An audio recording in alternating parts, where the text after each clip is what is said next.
Hello world, today's date is February 4th, 2016, and I come to bring you video number 196. This is the Marineland 29-gallon fish tank unboxing video.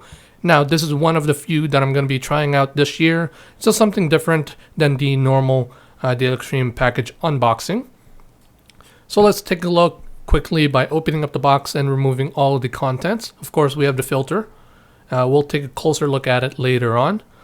We have the filter and all the other things. This part of the video is, of course, sped up, or else it would be more than 10 minutes. 10 minutes long enough already for a video for this channel. Now, while we are removing all the items, I just want to give a brief summary on what's happening. So this tank is replacing my 10-gallon Marineland, which at the time of making this video had about, I would believe, 30 to 40 mollies inside, and also including the autos. I'll post some text right about here. Yeah, it had that many fish in there, so of course it got overcrowded, and I had, I believe, if I remember correctly, a live plant in there, which I also discarded. I placed some shrimps inside of the previous aquarium, which unfortunately, after removing them from that 10-gallon to the 29-gallon, never really survived. After, I believe, 3 weeks, they unfortunately died. And from there on, I haven't actually tried to place more. Maybe in the future, I will add more ghost shrimps. Shrimps. That's what they were. I added 2 of them, male and female. They kind of got along, but then started fighting and all this. And then I found them dead later on. Well, female first and then the male. So, whatever. Yeah. So this tank is doing well so far. I've had, of course, the usual monthly maintenance and weekly maintenance also. The fish are doing well. And unfortunately, the ones that you'll see at the end of the video, most of them actually died a few weeks later, due to the fact that I did not add any helping agent or biogermic agent in the tank prior to placing the fish into it, which in the aquarium hobby world they call it the new tank syndrome. Basically what happens is the filter itself gets overloaded, especially since there are no bacteria within the aquarium to give it a hand to basically break down all of the nitrates, nitrite, and ammonias that are within or in the water, which generally kills most fish at the start of the aquarium. After some time, once the water itself settles down, everything becomes better and water gets clearer instead of cloudy and all of this. Read up on it if you guys want to check it out, and just do a simple Google search about it, and more information will be found for, well, you'll find more information about it. So going back to the accessories which the aquarium comes with, we have a simple pamphlet which includes tips on how to take care of the bio wheel and the filter, stating that to keep the tubes and the impeller and the filter to be changed every 2 weeks, and the impeller and the tubes to be cleaned once a month. And of course, a installation guide on how to place the light bar into the hood, which these 2 clamps go onto the hood and then onto the aquarium. Here we have a stick-on heat temperature gauge, and of course the net, which you already saw. So this here is the light bar, which has 43 white LEDs and 3 blue LEDs.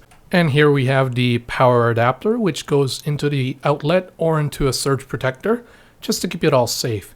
So let's take a quick look at the light bar itself. We have all the LEDs installed on the bottom, a on and off switch toggling between the white, the off, and also the blue.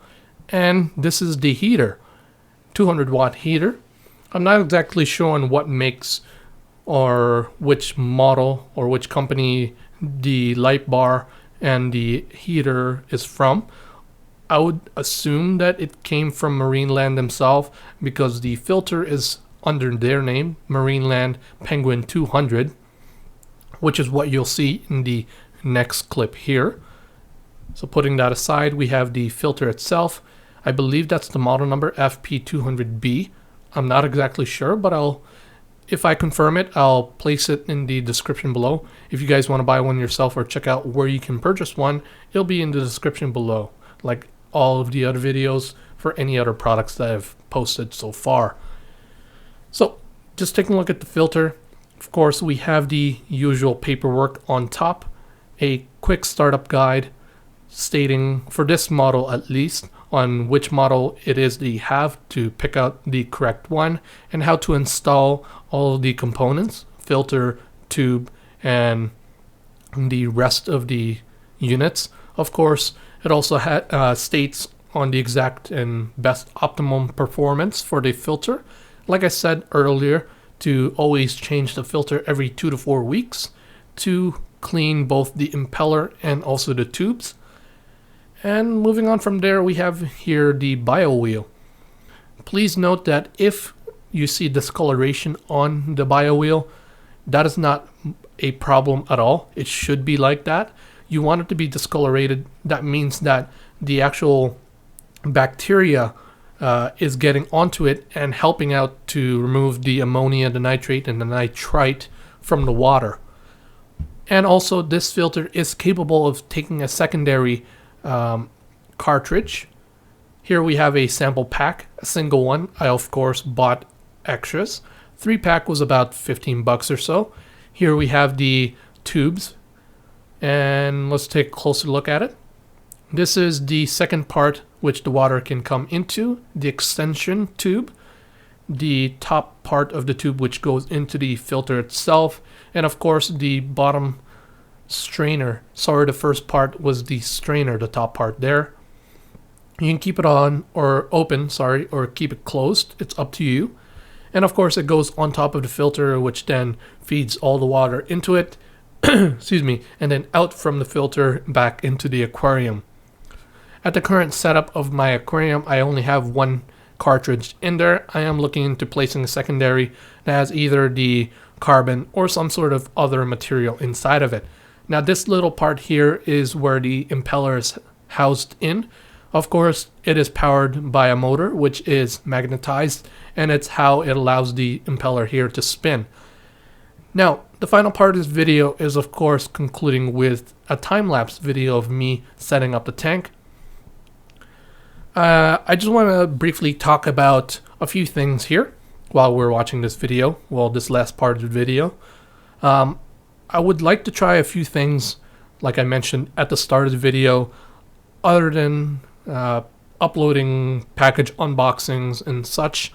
Apart from computers, aquariums now, and cycling, those are the main, those are technically the main 3 things that I'm into. So maybe in the future I may upload some more cycling videos, since summertime is coming up soon, and some more aquarium videos if you guys are interested.